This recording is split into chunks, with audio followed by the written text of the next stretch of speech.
ಇತಿಹಾಸದ ಪುಟದಲ್ಲಿ ಸೋತವರು ಬೇರೆ, ಸೋಲಿಸಿದವರು ಬೇರೆಯದವರಲ್ಲ. ನಾವು ಇತಿಹಾಸದ ಪುಟದಲ್ಲಿ ಸೋತೀವಿ.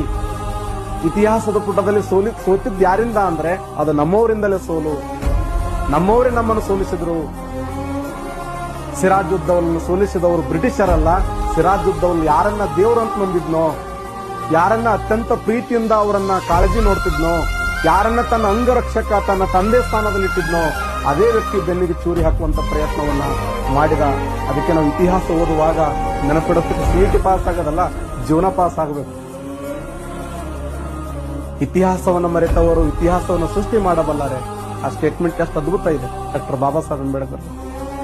ಅದಕ್ಕೆ ಸಿರಾಜುದ್ದೌಲ ಜಗತ್ತನ್ನು ಗೆಲ್ಲಬೇಕು, ಭಾರತ ದೇಶದಲ್ಲಿ ತನ್ನದೇ ಆದ ಸಾಮ್ರಾಜ್ಯ ಕಟ್ಟಬೇಕು ಅನ್ನುವಂತ ನಿಷ್ಠೆಯಲ್ಲಿದ್ದ. ಆದರೆ ನಮ್ಮವರಿಂದಲೇ ಆತ ಕೊಲೆಯಾದ. ಪ್ಲಾಸ್ಟಿಕ್ ಅದು ಕದನವೇ ಅಲ್ಲ ಅಂತ ಹೇಳಿದವರು ಡಾಕ್ಟರ್ ಈಶ್ವರಿ ಪ್ರಸಾದ್ ಅವರು.